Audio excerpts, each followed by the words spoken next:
සෑම දිනකටම තෙරුවන් සරණයි.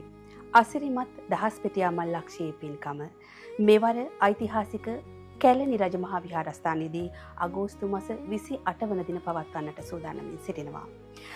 සත්සවිසිංහ පෞර ජාතික සංවිධානය එවැගේම රොඩ්නි විතානාරච්චි පදනම සමගින් එක්හසුව මෙවර මේ පින්කම් මාලාව සංවිධානය කෙරෙනවා.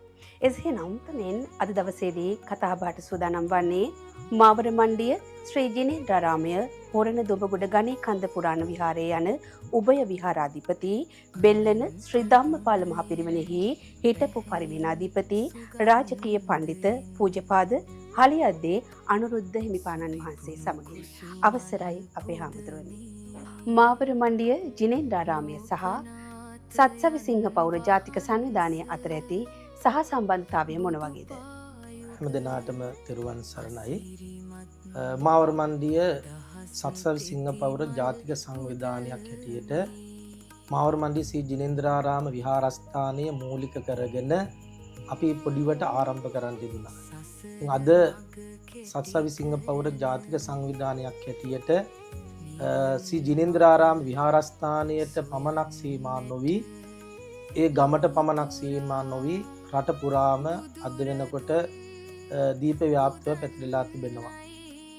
සත්සවිසිංහ පෞර ජාතික සංවිධානයක් හැටියට අද වෙනකොට දේශීය මෙන්ම විදේශීය පවා විශාල පිරිසක් සම්බන්ධ වෙලා තිබෙනවා.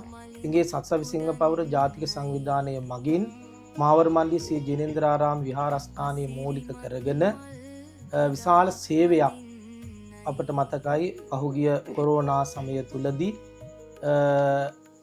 අධ්‍යාපනය නොමිලේ විෂයන් 10ක් ගුරුවරු හොයාගෙන අධ්‍යාපනය ලබා දීලා සත්සවිසිංහ පෞර ජාතික සංවිධානය මගින් නිස්සරණාධ්‍යාසයෙන් ඒ කටයුතු සිද්ධ කරන් තිබුණා. ඉතින් ඒ සඳහා මාවර මණ්ඩිය ශ්‍රී ජිනේන්ද්‍රාරාම විහාරස්ථානය මූලික කරගෙන අනුශාසක හාමුදුරුවන් වහන්සේ හැටියට ඒ අනුශාසනා ලබා දෙමින් ඒ සත්සවිසිංහ පෞර ජාතික සංවිධානයට ඒ තමන්ගේ සංවිධානය මගින් රට පුරාම ඒ වගේම ප්‍රදේශයේ දුවදරුවන් වෙනුවෙන් විශාල සේවයක් සිද්ධ කරන්නට ඒ ජාතික සංවිධානයට හැකියාව ලැබුණා. ඉතින් ඒ සඳහා අපි හැමදාම අවවාද අනුශාසනා ලබා දුන්නා. ඉතින් ජාතික සංවිධායක හැටියට ඒ සංවිධායකතුමන් ඒ කටයුතු මැනවින් ඒ කටයුතු සිද්ධ කරන්නට යෙදුණා. අසිරිමත් දහස් පෙතියා මල් ලක්ෂයේ පින්කම පසුගිය වසර 3ක් මුළුල්ලේ පැවැත්වුවා. ඒ පිළිබඳව ඔබ වහන්සේගේ අත්දැකීම මොන වගේද මේ පින්කම් මාලාව සම්බන්ධව? ඇත්තටම වසර 3ක් අපි සත්සවිසිංහ පෞර ජාතික සංවිධානය මගින් දහස් පෙතියා මල් ලක්ෂයේ මහා පින්කමක් සිද්ධ කරා. ඒ අපි ස්ථානයක් හැටියට තෝරා ගන්න යෙදුනේ බුදුහාමුදුරුවෝ ජීවමාන වැඩ සිටින ද්‍රෝණයක් ධාතුන් වහන්සේලා වැඩ සිටින මේ තුන් ලෝකයට උතුම්ම චෛත්‍යරාජානන් වහන්සේ තමයි රුවන්වැලි මහා සෑය කියලා කියන්නේ. ඉතින් ඒ ස්ථානය අපි තෝරගෙන වසර 3ක් මේ උතුම් අසිරිමත් පින්කමක් හැටියට මේ දාස්පෙතියා මල් ලක්ෂයේ මහා පින්කම සිද්ධ කරන්නට යෙදුණා. ඉතින් ඒට අපි සමගාමීව නොයෙක් පින්කම් සිද්ධ කරන්නට යෙදුණා. ඉතින් විශේෂයෙන් ඖෂධ පූජාවන් සිද්ධ කරන්නට යෙදුණා.